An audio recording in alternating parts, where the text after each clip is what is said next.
मित्रों, वैदिक ज्योतिष केंद्र में आपका स्वागत है।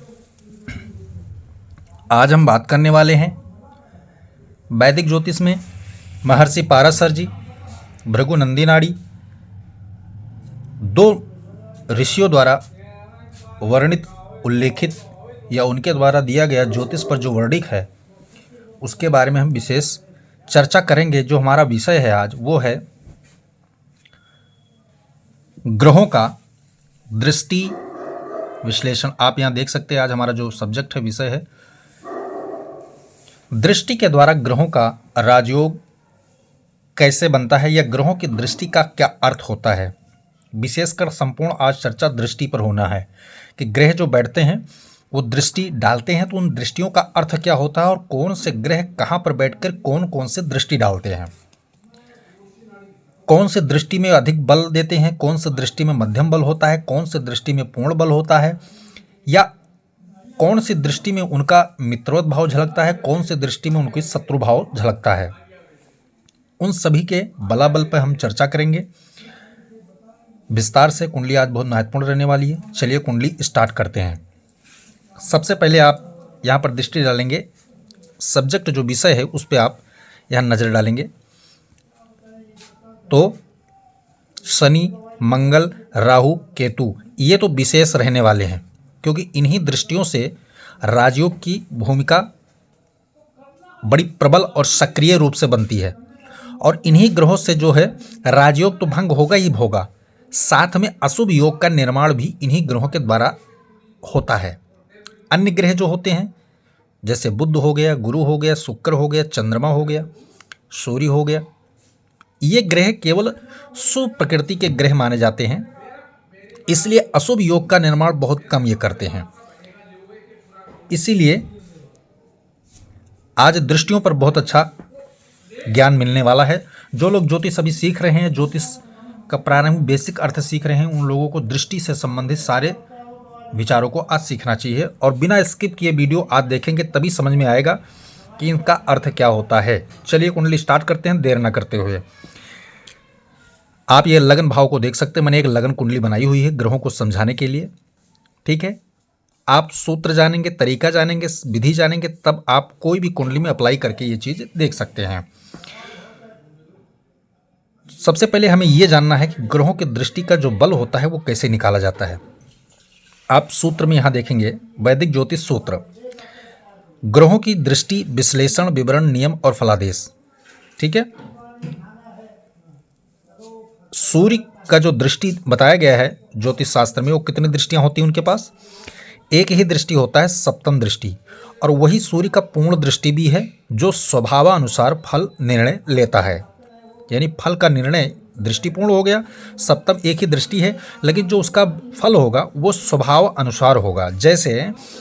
जैसे सूर्य यहाँ पर आप देखो ये बैठा हुआ है, सूर्य अगर पंचम भाव सिंह राशि में तो स्वामी स्वामी को बिठा रखा है, कहीं भी सूर्य बैठ सकता है कुंडली में, आप केवल सूर्य को समझेंगे। तो सूर्य अगर यहाँ बैठा है पंचम भाव में और पूर्ण दृष्टि उसकी पड़ेगी तो कहाँ पड़ेगी? ठीक सातवें भाव में पड़ेगी, सप्तम दृष्टि, ठीक है। तो यहाँ से जब गिनेंगे तो ये सातवां भाव ये आया, ठीक है ना। तो यहाँ पर अगर सूर्य के मित्र भाव के ग्रह बैठे हैं, सूर्य के मित्र ग्रह कौन कौन से? मंगल बैठा है, चंद्रमा बैठा है, गुरु बैठा है, ठीक है, अगर बुध बैठा है, अगर ऐसे ग्रह यहाँ हैं तो क्या करेगा? अपने बल को सूर्य तो दे ही देगा परंतु उसके बल को भी बढ़ा देगा। तो एक प्रकार से ये क्या हो गया? राजयोग के रूप में परिवर्तन हो गया, ठीक है ना, स्वभाव अनुसार हो गया ना।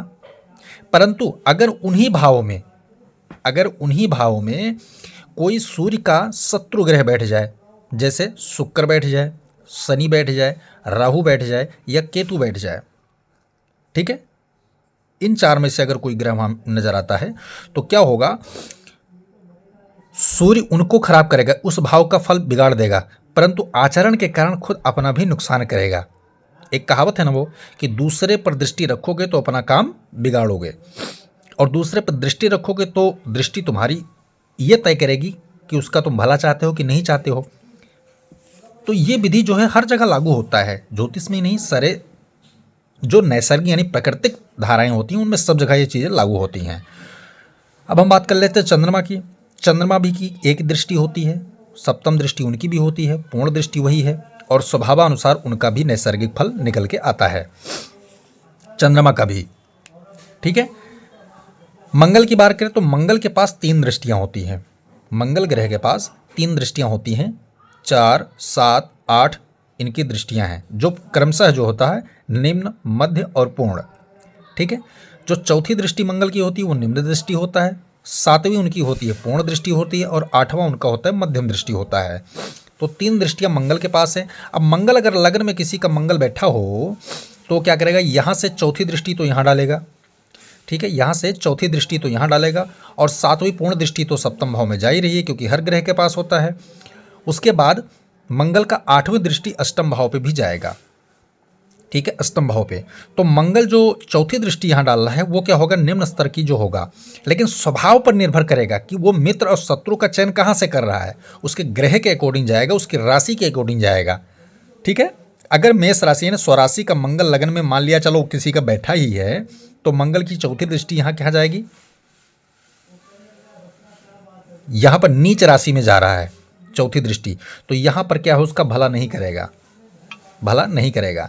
लेकिन अगर यहाँ चंद्रमा बैठा मिल जाए या गुरु बैठा मिल जाए, ठीक है, या सूर्य बैठा मिल जाए, तो क्या करेगा, मंगल इसके बल को बढ़ाएगा। मंगल इसके बल को, इसमें बैठे ग्रहों को वो क्या है, पावर दे देगा। कहाँ से, अपने स्वराशि होने का जो बल है, पावर स्टेटस है, उसमें वो वृद्धि यहाँ से करेगा, खुद को भी लाभ करेगा, यहाँ का भी लाभ करेगा। ठीक है। सप्तम दृष्टि में क्या होता है, पूर्ण दृष्टि होता है, स्वभाव को तुरंत एक्सेप्ट करता है जैसी भी स्थिति होगी। अगर यहाँ मित्र ग्रह मंगल के सामने है तो मित्रता का स्वीकार करेगा, और शत्रु ग्रह हैं तो शत्रुता का स्वीकार करेगा। परंतु अगर समभाव के ग्रह हैं तो राशि पर डिपेंड करेगा, क्योंकि उसकी राशि वहाँ कौन सी है। तो चूंकि तुला राशि है और शुक्र ग्रह है, तो शुक्र मंगल का जो नैसर्गिक जो प्रभाव यानी रिश्ता है वो है समभाव का, ना मित्र है ना शत्रु हैं। तो यहाँ पर क्या है, क्रॉस बित जाएगा मंगल, यानी स्व अपना फल तो दे देगा, यहाँ पर वो ध्यान नहीं देगा मंगल। ये बहुत अच्छी चीज़ है, लगभग सभी ज्योतिषी ये चीज़ बताने पर डरते हैं। तो यानी अपना काम बनाएगा मंगल। यहाँ पर क्या होगा, जब अवसर पड़ेगा तब देखेगा उसको। शुक्र डिपेंड होगा मंगल के ऊपर, अगर कमजोर होगा तो। ठीक है, क्योंकि शुक्र की भी तो सप्तम दृष्टि जा रही है ना, तो शुक्र यहाँ से ग्रहण करेगा कौन सा बल, मंगल का बल। ठीक है ना, जो भी ग्रह यहाँ होगा अगर कमजोर की स्थिति में है और एक दूसरा ग्रह बलवान है तो वो एक्सेप्ट करेगा, ग्रहण करेगा उसके बल को। चलिए आगे चलते हैं। बुध की भी 7वीं दृष्टि केवल होती है, पूर्ण दृष्टि होती है। ठीक है, बुध अगर यहाँ पर बैठा है बुध, तो बुध की 7वीं दृष्टि कहाँ जाएगी, यहाँ 6 में बैठा है तो 12वें भाव में उसकी सप्तम पूर्ण दृष्टि जाएगी। स्वभाव अनुसार ये अपना प्रवृत्ति तय करेगा। मंगल की कौन कौन सी दृष्टियाँ होती हैं, 5वीं, 7वीं और 9वीं। तो 5वीं निम्न दृष्टि हो गई, 7वीं पूर्ण दृष्टि हो गई, और 9वीं इनकी मध्यम दृष्टि हो गई। ठीक है, 3 दृष्टियाँ उनके पास मौजूद हैं। शुक्र की बात करें तो शुक्र की भी एक ही दृष्टि होती है, वो भी सप्तम पूर्ण दृष्टि। ठीक है। शनि के पास बात करें तो शनि की एक बहुत महत्वपूर्ण ग्रह माना जाता है वैदिक ज्योतिष में शनि, जिनके 3 दृष्टियां होती हैं, लेकिन 3 के तीनों महत्वपूर्ण दृष्टियां होती हैं। ये एक सबसे बड़ी बात है। शनि के पास 3 दृष्टियां होती हैं और सभी दृष्टियां कब पूर्ण दृष्टि में बदल जाएं किसी को पता नहीं है। फिलहाल 7वीं दृष्टि इसकी भी हम पूर्ण दृष्टि मानते हैं, ज्योतिष में इसका उल्लेख है, लेकिन इसका कोई भरोसा नहीं रहता है। तीसरी दृष्टि भी इसकी पूर्ण दृष्टि बन सकती है, और 10वीं दृष्टि भी इसकी पूर्ण दृष्टि बन सकती है, और 7वीं भी पूर्ण बन सकती है। तो इसके बलाबल में कोई विशेष अंतर नहीं आता है। हाँ, मित्र और शत्रु भाव को समझना बहुत जरूरी है इसके दृष्टियों में। ठीक है। बाकी राहु केतु का क्या कहा जाए तो सप्तम दृष्टि इनकी मान्यता शास्त्रों में नहीं है। सप्तम दृष्टि शास्त्रों में इनकी मान्यता नहीं है। कारण है उसके पीछे बहुत ही सटीक कारण है, क्योंकि राहु केतु जब भी बैठते हैं तो एक दूसरे के आमने सामने ही बैठते हैं। तो यूँ मान लीजिए कि केतु की सप्तम दृष्टि राहु पर, राहु की सप्तम दृष्टि केतु पर। अब यहाँ लपेटे में कोई ग्रह अगर आ जाता है तो क्या होता है, उनके दृष्टि में आता है। तो इसीलिए इनकी सप्तम दृष्टि विशेष महत्व नहीं रखती, परंतु पंचम और नवम दृष्टि इनकी महत्वपूर्ण भूमिका निभाती है। वो भी कौन सी महत्वपूर्ण भूमिका, स्वभावानुसार कम, हानिकारक ज़्यादा होती है। हम आगे बात करेंगे। ग्रहों के बलाबल की बात कर रहे हैं। जब कोई ग्रह सप्तम दृष्टि डालता है तो वो समझ लीजिए उससे 180 अंश के आसपास बैठा हुआ नजर आ रहा है, अक्ष पर बैठा हुआ है कुंडली में। ठीक है, जैसे मंगल अगर सप्तम दृष्टि यहाँ डाल रहा है तो मंगल क्या है, 7 नंबर से 1 नंबर जो बैठा है वो 180 अंश पे बैठा है, 7वीं पूर्ण दृष्टि हो गई। ठीक है ना, सातवीं पूर्ण दृष्टि जो है उसकी जो पड़ रही है 180 अंश, यानी कि यहाँ से जो दूरी है 180 अंश का है। ठीक है, तीसरी दृष्टि डालने वाला ग्रह जो होता है वो 120 अंश पे होता है, यानी कि शनि 1 2 3। अब 12वें घर में जो कोई ग्रह होगा या नहीं होगा तो शनि की दृष्टि यहाँ जा रही, तो कौन सी यहाँ से गिनेंगे तो दूरी इसकी तय करेगी अंश डिग्री के अनुसार 120 अंश। ठीक है, चौथी दृष्टि जैसे मंगल चतुर्थ भाव में डालेगा, यहाँ लगन में बैठा है मंगल तो चतुर्थ भाव में चौथी दृष्टि उसकी आएगी तो 140 अंश डिग्री पे वो डालेगा। पांचवी दृष्टि 160 अंश पे जाएगी और आठवीं दृष्टि 220 अंश पे, क्योंकि सप्तम 180 अंश है ना, तो वहाँ पर क्या है आठवीं दृष्टि जाएगी 220 अंश पे और नवम दृष्टि जाएगी 280 अंश के समथिंग जाएगी उसकी डिग्री बल। ठीक है, अब यहाँ पर एक चीज़ बहुत ज़बरदस्त सूत्र, मान लिया उदाहरण तौर पे समझा रहा हूँ, मान लिया कि शनि स्वराशि होकर किसी का बैठा हुआ है, हम केवल समझा रहे हैं, उस पर ध्यान नहीं देना है कि स्वराशि का ही समझा रही है, आगे हम अन्य भाव में भी समझा सकते हैं, सूत्र जानना जरूरी है।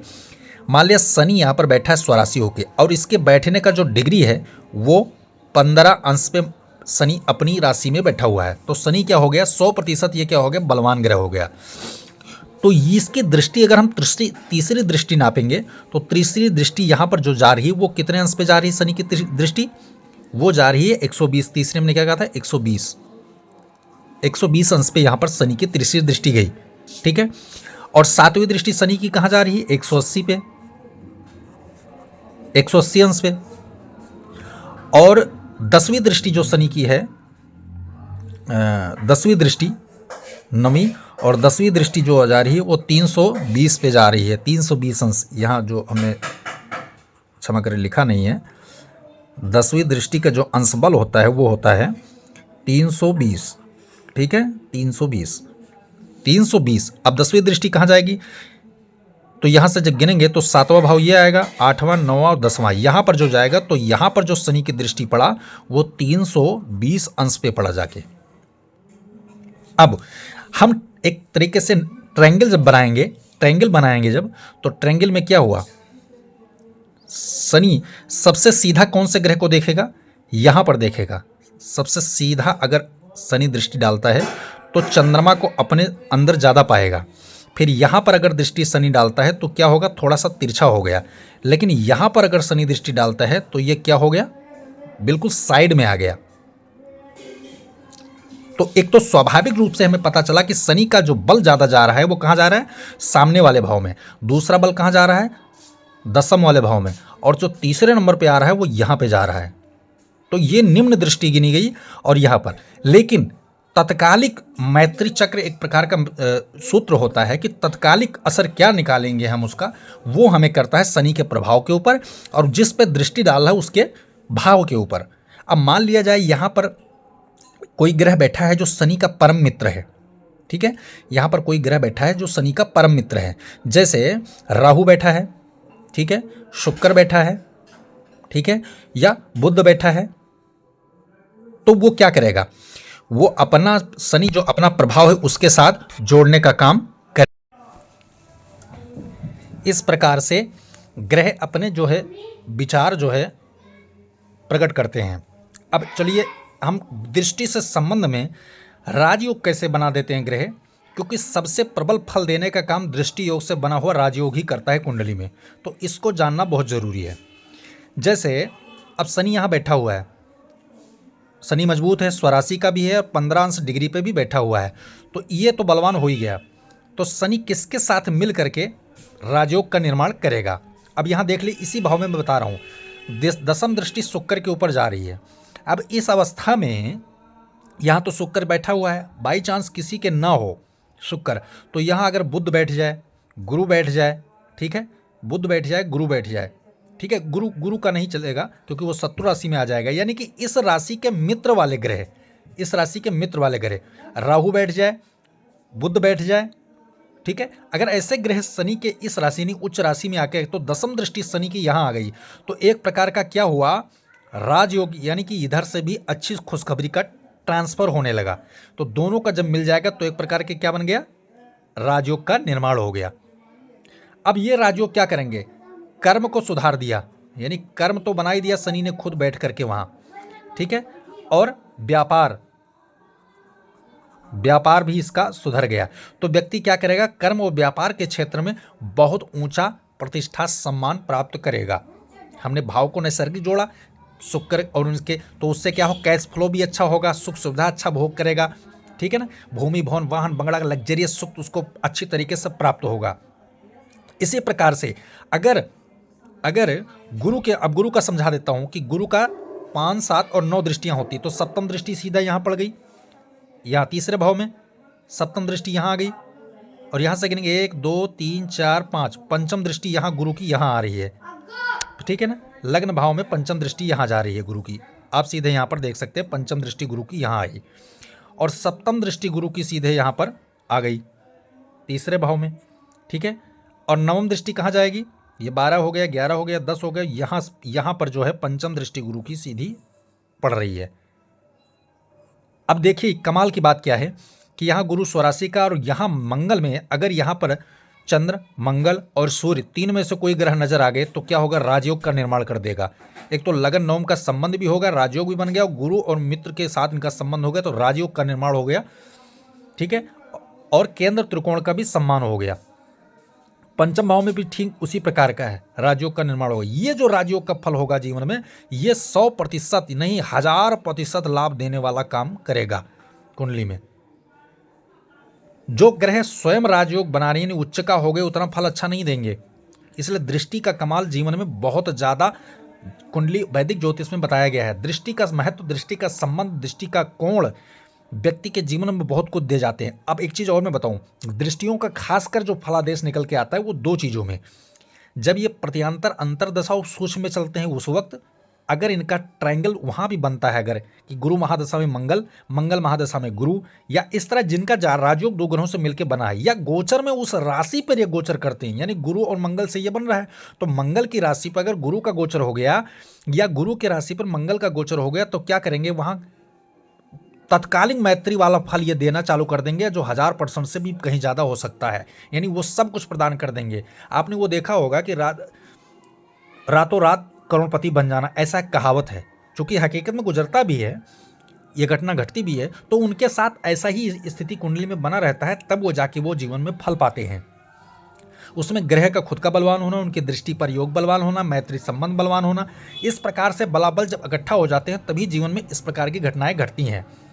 अब यहाँ अपनी कुंडली में अप्लाई करके देख सकते हैं, जो लोग ज्योतिष नया नया सीख रहे हैं वो लोग भी अप्लाई करके इसको देख सकते हैं, सूत्र को याद रखेंगे, वीडियो को बिना स्किप किए अगर देखेंगे तभी पूरी तरह नॉलेज आपके दिमाग में बैठेगी।